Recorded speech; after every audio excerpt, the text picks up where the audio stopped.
Welcome to Unemployed and Afraid, a podcast that explores the glorious mess of building your own business with the people doing it.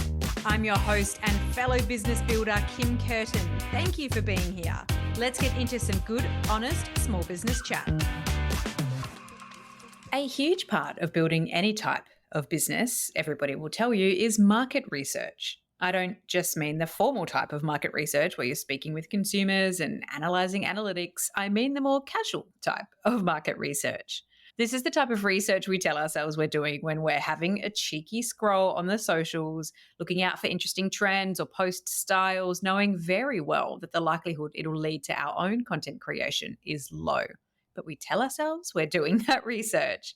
We're assessing competitors or maybe potential competitors, or simply monitoring overall tone and vibe across loads of topics to get a picture of cultural tone for specific audiences. That's the one I tell myself I'm doing when I'm deep scroll. Throughout that process, our memory fills up with end state pictures of countless content moments. We see the awards they've got, the insights they've shared, the funny content that's getting them all this engagement, their insightful reflections, and the amazing things that are happening for their lives and their businesses.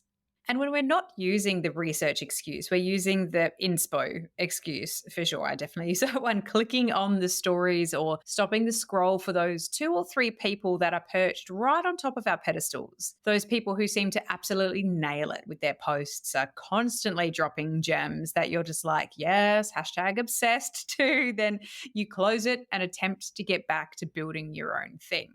There's a point where, if we're not careful, this robs us of something, where we spend so much time looking to others for insight, inspiration, or research that we don't feel quite as confident in what we're producing, how we're building, or what we're capable of. There have been a few times this year where I thought about deleting socials entirely, except LinkedIn. No, I'll never break up with LinkedIn. It's this frustrating dichotomy where it's so important to be present and posting on the socials, but such a draining place to spend time and so deeply addictive, it's almost impossible just to treat it like a create, engage, and ghost platform.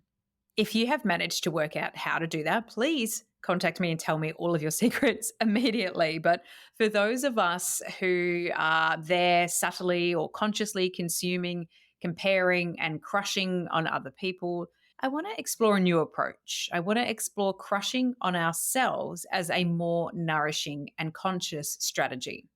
What if we spent just 5 minutes a day looking back to where we were or what we were doing a year ago, 2 years ago, 5 years ago? In the interview episode I just released this week with Lisa Jones, she talked about doing this with her husband. They open their phones and they navigate to this time last year or 2 years to see what pics come up. I thought that was a beautiful way to give a visual reference to where we were at that time, something to drop us into that headspace. Maybe you can even scroll back on your own posts. For me, I use, because I hardly ever post, and it's a thing I'm trying to actually get over, maybe partly with this episode, I use my calendar for a look back as I live and die by what's scheduled in there or marked as a task or, just random things I put in my diary. Despite rolling tasks over day after day, about 80% of the time, it's my space where I look at what was I doing at that time? But for this moment of reflection and going back through those photos or going through the calendar or down the feed, it's not just about what's been achieved. Because quite honestly, sometimes it's not a laundry list of, oh, wow, look at me go moments. Mine certainly isn't, but it's the efforts that are made when you can look at it with a bit of perspective, the commitment to self and all of the personal growth that's happened through this act of building our business and building ourselves. One of my greatest achievements this year is doubling down on conscious networking in my industry. There's no awards for this. There's no yay, look at me go, I can do a post about what I did. It's just a really great thing that I'm very proud of, because when you work independently in the podcast industry space, so I don't mean as a creator creating a show, I mean in that professional and consultant space, working in and on the industry, you're naturally a bit stifled in getting access to intel and insights that you need. That's definitely been my experience. And without the weight of a platform or a publisher or a big name in the space, an employer behind you, I've found it hard, and I've had to work extra hard to keep investing in my knowledge and my access by being a little extra noisy.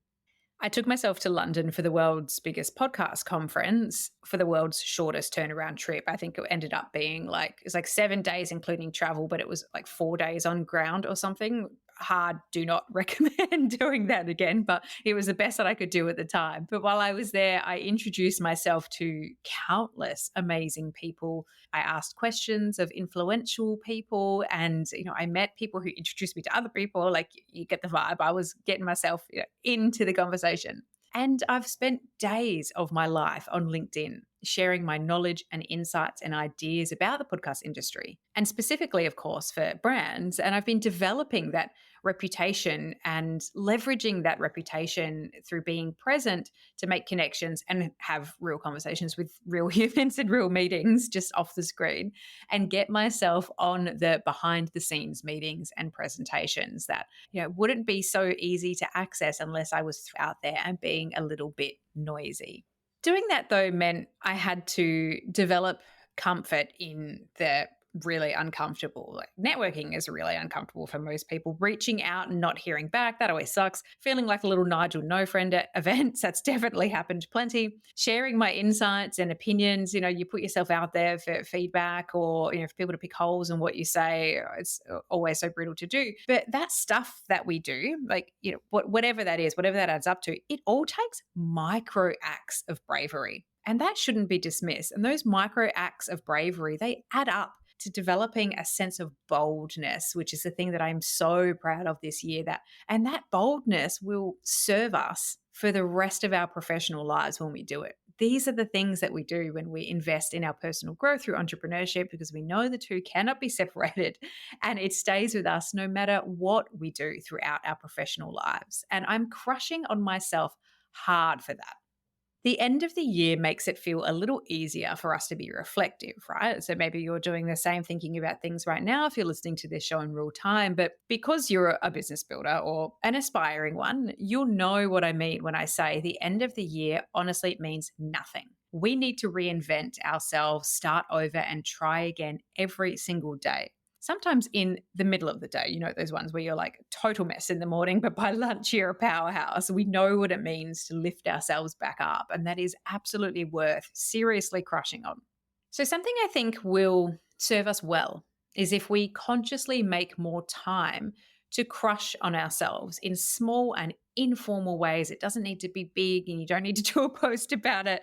The stuff that we're doing, the bets we're taking on ourselves, and start to maybe hit that mute button or the unfollow or the people that you put on a pedestal, or set the timer when you start your scroll research time in inverted commas, and fall in love with the person you've been becoming every day just by showing up for yourself and making moves in your business and for your business, no matter what that looks like, no matter the industry, the scale, whatever it is. And regardless of what's ending up as an outward projection of that process, like regardless of if the awards are coming through or the big contracts are coming through or the massive sales months are coming through or you're getting the huge engagement or the huge following, like regardless of all that stuff, just crushing on yourself for showing up and for evolving as a human.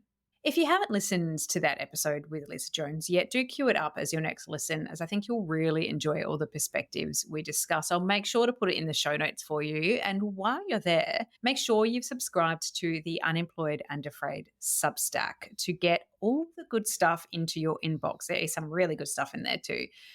I'll do a little jig every time I see a new subscriber come through. It literally is the highlight of my day when that happens. So I would love to see you in there. And I hope that you're going to spend a little bit of time moving forward, crushing on yourself and putting yourself on a pedestal, not just for the big things and the big end goals you can see, but for all of the micro things that are happening and changing for you along the way.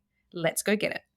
Thank you for listening to Unemployed and Afraid, the podcast for small business builders with your host, me, Kim Curtin. If you love it, you can say thanks with a star rating and a review. And of course, join the community on Instagram, TikTok, Facebook, and LinkedIn. Find us at Unemployed and Afraid wherever you're hanging out, and I'll see you there.